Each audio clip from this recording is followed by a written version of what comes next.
Welcome to SciTech Culture with Steve Kern and Ben Warner, where we examine science, technology and culture in the 21st century. Visit our website at scitechculture.com.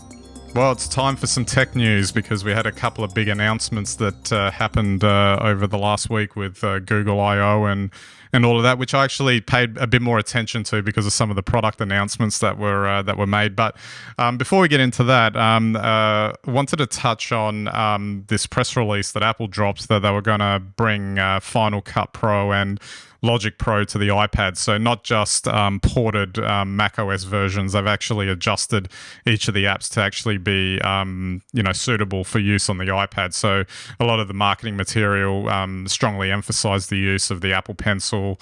You don't see a keyboard, I don't think, a lot of the time, for both apps, and we'll just stick with Final Cut because Logic isn't something that I've used because I don't make music, and I don't know if you do either, Steve. But what I thought was interesting with this announcement is that the fan base has been clamoring for years to get a version of Final Cut onto the iPad. I've been doing fine with LumaFusion, which is a perfectly fine video editing app and actually perfect for the iPad as opposed to a more complicated project you might work with on the Mac or even a Windows PC with Premiere or DaVinci or something like that. But it's interesting that they've now brought this along, and I have my own conspiracy theories about this because there's been a question around whether or not iPad Pro models in particular are really justify the price these days. Yeah, they're great from a hardware perspective because they've got the M2 chip, fantastic screens, really powerful, etc., etc. But the iPad OS software just hasn't caught up. So basically, if you've got the 2018 iPad Pro, which is the first generation of its current sort of design cycle, you're actually perfectly fine with everything that you can get off the App Store. It works perfectly fine. So I just wonder, yeah, there might be a part of them that are, Final Cut, that it needs to be on the iPad, but I'm just wondering, a bit cynically, whether or not they're throwing a bone to the people that are wanting to use it more for productivity or professional use, because that's what it seems to me to be about as well. Yeah, well, I reckon you're spot on, Ben. I mean, crazy though. A 2018 iPad, 5 years old, and it's still going strong. So I think you've hit the nail on the head with the fact that if you've got a 5-year-old model and it's keeping pace with the software that's available today, then obviously when you've got an M2 chip in your iPad, it's time to move to a new level. I do find it strange that they selected Final Cut Pro, to be honest. As you say, I don't think you need a very complicated editor on a tablet. I think you want something that, you can cut quickly with, easily with, and output those clips with. I really can't imagine using Final Cut in the way you and I might on an iPad. What would I have a keyboard? Would I, and would I connect it to a monitor? Because if I did, then I'd be using a MacBook Pro, and I'd probably be using DaVinci anyway. So it's interesting, but we know that with that M2 chip in the iPad, it's capable of probably a whole lot more. And I would have thought, you could place or do some amazing things with some 3D renders if you had a nice, simple, I guess, professional app to do it in. So maybe that's where Apple's headed.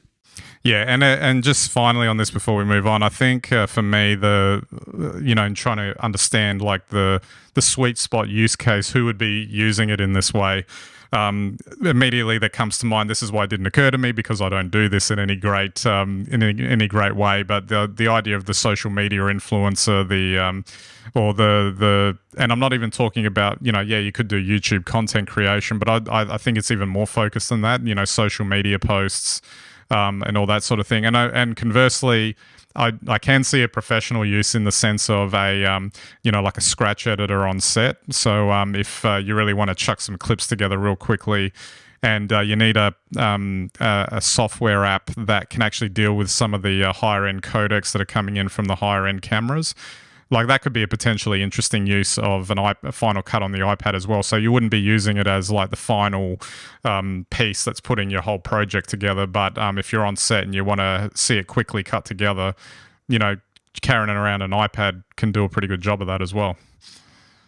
Well, I guess yeah, that you might have hit a nail use case on the head there as well, because if you're going to cut anything longer than 3 minutes and you're using 4K video shot with prime lenses and that sort of thing, then why would you use an iPad? Anyway, I guess I don't know. We could go in circles with this. Maybe I'm just old fashioned, but you know, if I wanted to do a professional 30-second commercial, uh, maybe I'd use an iPad, but I doubt it.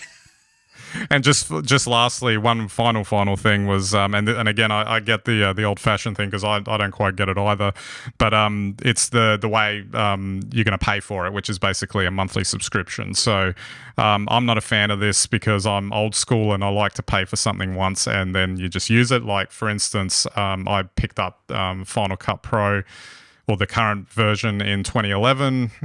One-off, I swallowed the one-off price at the beginning, but I've had it now for 12 years, and if you average it out, that's actually a pretty good, cost-effective model, and it's much cheaper, as it turns out, than what this subscription model is. But again, True, yeah. but again, we're talking about $8 a month, Australian dollars. Yeah, okay. I mean, if you're making money off of it through your social media clips and you're generating revenue, it's probably not a lot of money, really. No, and I'm old fashioned like you, Ben. So I download my edit suites like DaVinci for free. It cost me nothing, and I can do anything that anyone else can do in Final Cut. So, or Premiere. So I guess I I don't know why I'd be paying $8 a month just to have that facility on my iPad, but there must be someone out there doing it. Absolutely, absolutely. All right. So staying with tech, and Google had Google I/O, and I thought this kind of jumped out at me only because obviously they announced some hardware which caught my attention. Mainly the Pixel Fold was the device that kind of caught my attention. We've spoken about folding devices before, the Samsung phone being the whatever it is, Z Fold, whatever it's called. I wasn't a big fan of it. I'm still not a fan of folding phones, at least in their current iteration, but I actually kind of liked what the Pixel Fold looked like. And it's funny because it's in the subtleties and the refinement of the design. So where I think it kind of improved on Samsung's model is that you've got a front screen that isn't like a skinny candy bar. It's actually what you would consider to be a proper phone size screen. And combined with the fact that they've managed to make it a decent amount thinner than the Galaxy Fold, it's actually, even if from what I could see from the clips anyway of people, sort of handling it, it seems to handle more like you're holding a normal phone in its shut mode. And I just found that it seemed like it made more sense. And combine that with the fact that you're getting, the pure Google experience, so you're not getting Android plus bloatware on the device like you would with other devices. It seems to be a very compelling product, and even if it's got like a bigger bezel when it's in its open form, it still made a lot more sense to me. The only thing really that you got to balk at is that it's $1,800 US. So you're basically buying a phone and a tablet together in one device. So you got to be happy that you're getting the best of both worlds there. Yeah, look, I've got to say, as I've said this before, my friend's Samsung Fold phone, which looks like a long, skinny sandwich. Yeah, no, I wouldn't have one, but I must say it's impressive when he opens it up and you've actually basically got a mini tablet. And I think that's cool, and I think that's where the Fold phones are going.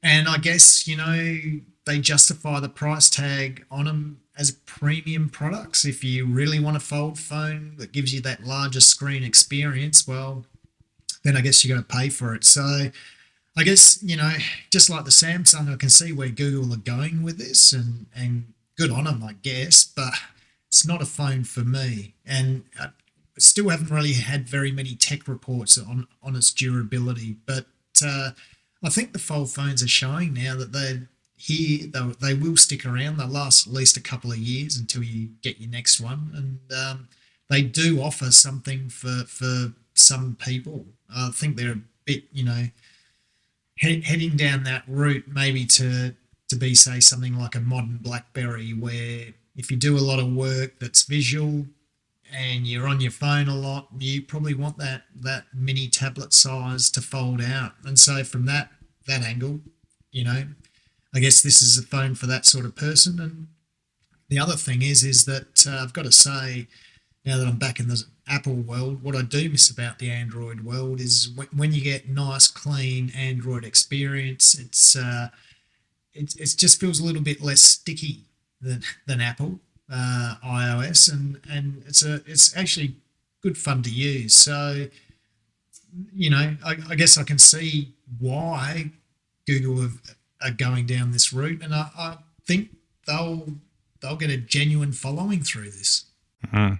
And they haven't left the typical phone user behind, because obviously they've still got their standard phones, and they released a new Pixel phone, the 7A, which is kind of like their mid-range phone, I guess, which will satisfy that market, which will look perfectly fine as well. But aside from that, the other device that kind of jumped out at me was their tablet. Now, the reason why I bring this up is because I guess it's been a long-standing thing that iPads have basically dominated the tablet space, and but the thing is, we had a bit of a dig at them before, but obviously, from my perspective, I feel like the iPad Mini is the only iPad for me that makes sense in the current lineup because of use case, and the reason for that is that it's just a tablet. It's not trying to be anything else. And Apple seems to be trying to make their higher end tablets, their bigger tablets, to be more than what they are. And good luck to them. They might finally find that sweet spot eventually. But the thing that's sort of stuck out about this new Pixel tablet that Google released is that that's all it is. It's a tablet. They didn't make any grandiose announcements about it doing Final Cut or pro apps or anything like that. In the marketing material, you're not seeing keyboards trying to turn it into a 2-in-1 or something like that. Basically, it's a tablet. You use it for your consumption when you're sitting on the couch, and then they've got this nice little Nest Hub dock that you can just attach it to, and then it becomes a controller for your smart home, and or you can it can have other things like it turn into a photo frame or something like that. And I thought that's an interesting sort of direction to go in, and it's interesting that Google went down that path to sort of highlight that a tablet can be used in a simultaneously a new way, but also let's not get ahead of ourselves. A tablet is a tablet. Yeah, I'm a bit split on this. I think the key feature is that you can sit this tablet in a dock and it becomes your smart home control center. I think that's pretty good, but also by the same token, to me, that's just Google just sort of half thinking through something once again. Is it going to control your house, or is it going to be a tablet? And we get back to those sorts of arguments again. Just one observation: I quite enjoy Android, as I've just said, in a phone environment. But one of the things, and I'd be very keen to have a go on the latest Google tablet.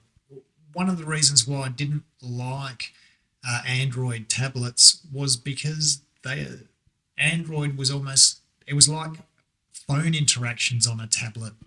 And one thing Apple's done with the iPad is it's made it very different to a phone, even though I guess in a lot of ways it looks the same.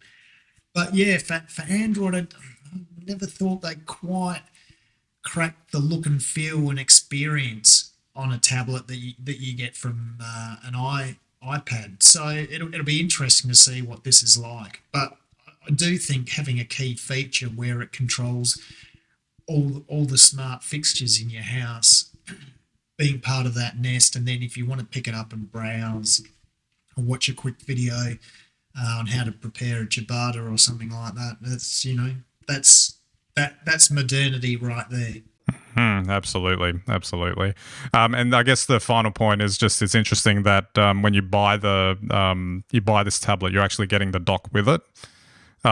So that's a different thing as well. I mean, one could argue that they could split the price up and you just buy the tablet, and if you want to go buy the dock, you can do that separately too, which would make it an even better deal. But apparently, you have to buy the both of them together. They come in the same box. But that is something that's interesting because obviously with an iPad, you're not getting anything with it. It's you have to buy everything separately.